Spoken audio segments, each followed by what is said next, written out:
హైదరాబాదులో తలపెట్టిన లక్షల డప్పుల మా గుండె చప్పుడు, వేల గొంతుల మా ఉద్యమ గీతాలు, కోట్లాది మంది ప్రజల ఆకాంక్షల్ని దృష్టిలో పెట్టుకొని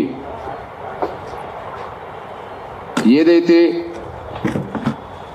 ఒక సాంస్కృతిక ప్రదర్శన చేయాలని తలపెట్టాము, ఆ ప్రదర్శనకు అనుమతి నిరాకరించడాన్ని మేము ఖండిస్తున్నాం. నిన్న మాకు లిఖితపూర్వకంగా సమాచారం అందించారు. ఫిబ్రవరి 7న జరగబో ఆ సాంస్కృతిక ప్రదర్శనకు మేము అనుమతి నిరాకరిస్తున్నామని చెప్పడం జరిగింది. దీన్ని నేను కోరుతున్నా, గౌరవ ముఖ్యమంత్రి రేవంత్ రెడ్డి గారికి వినయపూర్వకంగా నేను విజ్ఞప్తి చేస్తున్నా, డీజీపీ గారికి విజ్ఞప్తి చేస్తున్నా, కమిషనర్ గారికి, హైదరాబాద్ కమిషనర్ గారికి కూడా నేను విజ్ఞప్తి చేస్తున్నా, దయచేసి పర్మిషన్ నిరాకరించడాన్ని మీరు రద్దు చేసుకొని పునఃసమీక్ష చేసుకొని ఖచ్చితంగా జరగబో ఆ సాంస్కృతిక ప్రదర్శనకు అనుమతిని ఇవ్వాలని చెప్పి నేను కోరుతున్నా, విజ్ఞప్తి చేస్తున్నా. ఇది ముఖ్యమంత్రికి మా విజ్ఞప్తి, డీజీపీ గారికి విజ్ఞప్తి, హైదరాబాద్ కమిషనర్ సోదరులు ఆనంద్ గారికి కూడా విజ్ఞప్తి.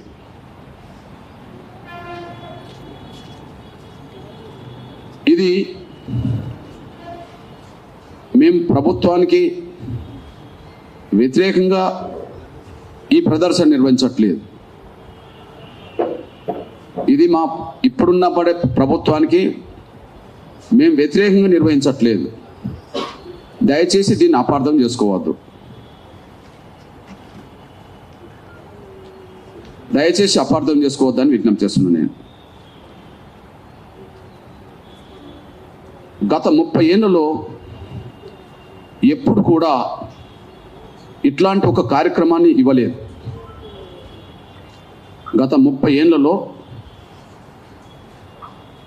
ఎప్పుడు కూడా ఇట్లాంటి ఒక సాంస్కృతిక కార్యక్రమాన్ని మేము ఇవ్వలేదు. 30 ఏళ్ళ తర్వాత మేము ఇవ్వడంలో దయచేసి ముందుగా మా గుండె లోతులో ఉండబడే బాధను అర్థం చేసుకోవాలి. మా గుండె లోతులో ఉండబడే బాధను అర్థం చేసుకోవాలి. ఒకటి, వర్గీకరణ అమలు కోసం మా డప్పుల ద్వారా మా గుండె చప్పుడు వినిపించాలని, వర్గీకరణ అమలు కోసం మా డప్పుల ద్వారా మా గుండె లోతులో ఉండబడే బాధను ప్రభుత్వానికి, ప్రపంచానికి వినిపించాలని ఈ 30 ఏళ్లలో ఎన్నో ఉద్యమాలు చేసి అంతిమంగా సుప్రీంకోర్టు తీర్పుతో వర్గీకరణ సాధించాం. హైదరాబాదులో బహిరంగ సభలు పెట్టడం ప్రారంభించి 29 సంవత్సరాలైంది. 94లో ఎంఆర్పిఎస్ ఉద్యమం మొదలు పెడితే అది ఒక కుగ్రామంలో మొదలైన ఉద్యమం కాబట్టి 94, 95 వరకు వచ్చాము హైదరాబాద్కు. లక్షల మంది వచ్చారు, లక్షల మంది తిరిగి వెళ్ళారు. గుండె జబ్బుతో బాధపడుతున్న పిల్లల ఉద్యమం నుంచి మొదలుకుంటే వికలాంగుల వరకు, వృద్ధుల వితంతుల పోరాటం వరకు, ఆకలి కేకల వరకు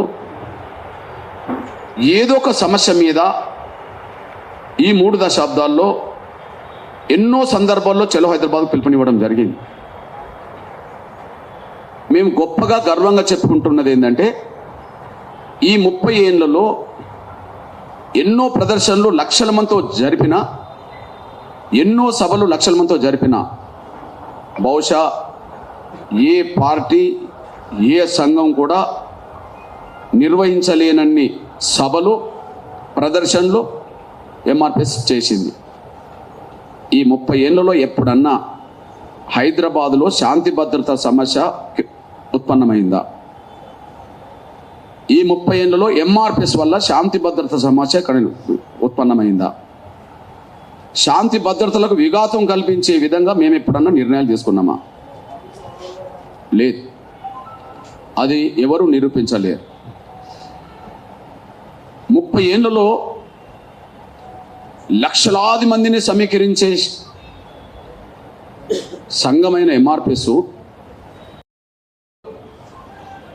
కోట్లాది మంది అన్ని వర్గాల ప్రజల అభిమానంతో ఈ ఉద్యమం నిలబెట్టుకుంటూ వచ్చేసాం.